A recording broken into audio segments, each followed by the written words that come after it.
안녕하세요, 여러분. 오늘도 XRP 흐름을 배다점성 기반으로 아주 디테일하게 풀어드리겠습니다. 들어가기 전에 제가 하나 짚고 넘어가야 할 부분이 있습니다.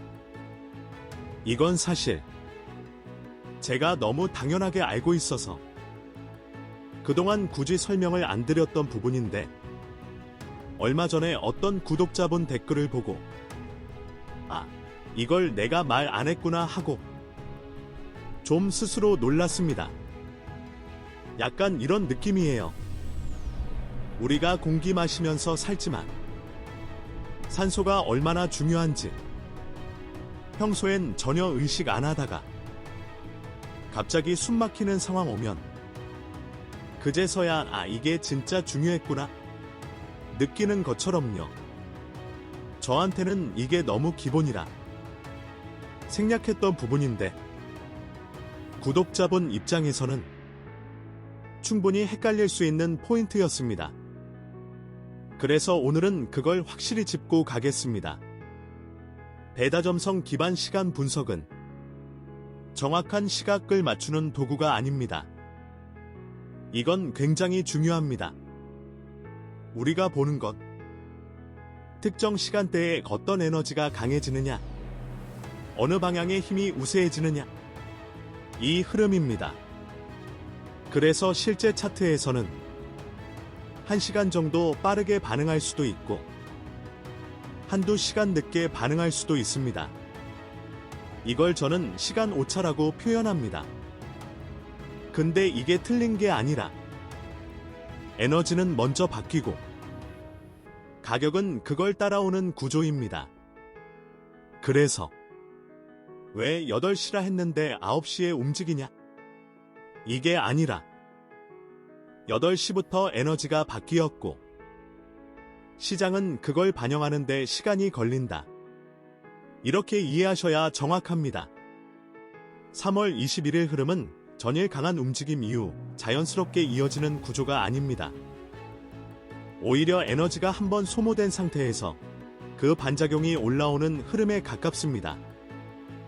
전날에는 강하게 한 방향으로 밀어붙이는 힘이 작용했다면 이 날은 그 힘이 계속 이어지기보다는 점점 약해지면서 반대쪽으로 되돌리는 힘이 조금씩 살아나는 형태로 이해하시면 됩니다. 이걸 행성 흐름으로 보면 다른 힘이 전일 움직임에서 에너지를 상당 부분 소모한 상태입니다. 그래서 시장을 계속 끌고 가기보다는 잠시 쉬려는 성질이 강해집니다. 여기에 라우가 다시 개입하기 시작합니다. 라우는 기존 흐름을 유지시키기보다는 흔들고 왜곡시키는 성질이 있기 때문에 이미 약해진 흐름 위에서 방향을 틀려는 압력을 만들어냅니다. 수성은 계속 활성 상태라서 움직임 자체는 줄어들지 않습니다. 오히려 속도나 변동성은 유지되거나 더 커질 수 있습니다. 그래서 체감상으로는 움직임은 많은데 방향은 아래로 밀리는 느낌이 나오기 쉬운 구조입니다. K2는 전일과 달리 방향을 고정해주는 힘이 약해진 상태입니다. 이 말은 한 방향으로 계속 밀어주는 지지력이 약해졌다는 뜻이고, 결국 유지보다는 변화 쪽으로 흐름이 기울게 됩니다. 이 전체 구조를 한 줄로 정리하면 초반에는 전일 흐름이 이어지는 것처럼 보이지만 시간이 갈수록 힘이 빠지고 결과적으로는 아래쪽으로 정리되는 흐름입니다. 이제 시간대별로 보면 자정부터 2시 사이에는 전일의 관성이 아직 남아 있습니다. 달 에너지가 완전히 꺼지지 않았고 K2의 잔여 영향도 남아 있어서 기존 방향을 한 번 더 이어가려는 움직임이 나올 수 있습니다. 그래서 초반에는 생각보다 강하게 움직이는 구간이 나올 수 있습니다. 2시에서 4시로 넘어가면 이때부터는 달의 힘이 눈에 띄게 줄어들기 시작합니다. 추세를 계속 밀어주는 힘이 약해지면서 움직임 자체는 나오지만 탄력이 떨어지고 윗골이나 상승 둔화 같은 형태가 나타나기 쉬운 구간입니다. 4시에서 6시 구간이 첫 번째 중요한 전환입니다. 이때 라우가 본격적으로 개입하기 시작하는데 이미 달이 약해진 상태에서 나우가 들어오면 기존 흐름을 깨는 방향으로 작용합니다. 그래서 이 구간에서는 처음으로 하락 파동이 만들어질 가능성이 높습니다.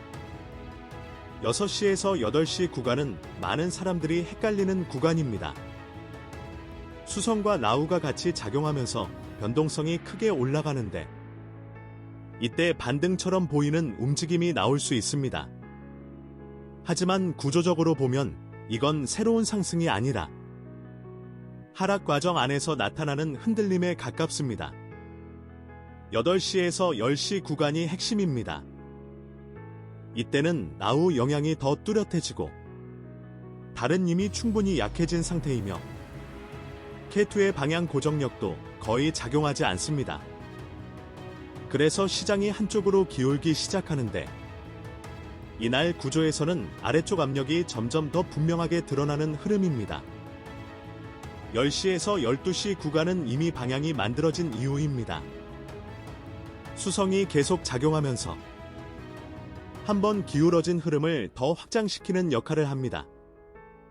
그래서 이 구간에서는 새 방향을 만들기보다는 이미 나온 흐름이 그대로 이어지는 모습이 나옵니다.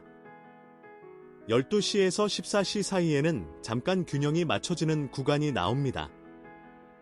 나우 영향이 잠시 약해지고 달도 강하게 작용하지 않는 중립 상태가 되면서 짧은 반등이나 되돌림이 나타날 수 있습니다. 하지만 이건 흐름을 바꾸는 반등이라기보다는 중간에 나오는 숨고르기에 가깝습니다. 14시에서 18시 구간은 다시 한번 중요한 구간입니다. 나우 영향이 다시 강해지고 달은 계속 약한 상태를 유지하기 때문에 시장 전체가 다시 아래쪽으로 눌리는 힘이 커집니다. 이 구간에서는 저점을 다시 시도하거나 낮은 구간으로 내려가는 움직임이 강화될 가능성이 높습니다. 18시 이후로는 큰 방향 변화보다는 이미 만들어진 흐름을 정리하는 쪽으로 갑니다. 행성 작용 자체도 강하게 충돌하지 않기 때문에 낮은 구간에서 움직임이 정리되면서 마감되는 그림이 자연스럽습니다. 이제 고점과 저점 구조를 보면 이 날은 단순히 숫자로 어디가 고점이다 이렇게 끊어서 보기보다는 흐름으로 이해하는 게 훨씬 중요합니다. 초반 구간인 자정부터 2시 사이가 상대적으로 위쪽 가격이 형성되기 쉬운 자리입니다. 이건 단순히 시간대라서가 아니라 아직 전일의 관성이 남아있고 달의 에너지도 완전히 꺼지지 않은 상태이기 때문입니다. 쉽게 말하면 시장 참여자 입장에서는 아직 끝난 게 아니다라고 느끼는 구간입니다. 그래서 마지막으로 한 번 더 밀어붙이는 움직임이 나오기 쉽고 그 과정에서 자연스럽게 당일 기준으로 위쪽 가격이 만들어질 가능성이 높아집니다. 그런데 이 구간에서 중요한 건 계속 올라가느냐가 아니라 이후에도 유지가 되느냐 빕니다. 왜냐하면 2시 이후부터는 달의 힘이 빠지기 시작하고 4시 이후부터는 나우가 개입하면서 구조 자체가 바뀌기 때문입니다. 그래서 초반에 형성된 위쪽 가격은 추세의 시작이라기보다는 마지막 연장 구간에서 만들어진 가격으로 보는 게 더 정확합니다. 반대로 저점 구간은 오후 2시에서 6시 사이로 넘어가면서 형성될 가능성이 높습니다.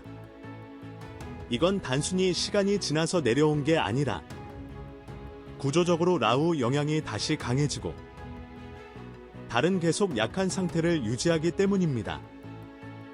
이 조합에서는 시장을 끌어올릴 힘은 부족하고 반대로 누르는 힘은 상대적으로 더 강하게 작용합니다. 그래서 이 구간에서는 한번 내려온 가격이 다시 밀리면서 저점을 다시 시도하거나 조금 더 낮은 구간까지 탐색하는 흐름이 나올 수 있습니다. 특히 중요한 건 이 구간에서 나오는 움직임은 단순한 흔들림이 아니라 하루 전체 흐름의 결과물이라는 점입니다. 즉, 초반부터 이어져 온 힘 빠짐 방향 기울어짐 압력 증가, 이 흐름이 누적되면서 결과적으로 아래쪽 가격을 형성하는 구간이라고 보시면 됩니다. 이걸 전체 흐름으로 다시 묶어서 보면 처음에는 강하게 움직이면서 위쪽을 한 번 더 시도합니다.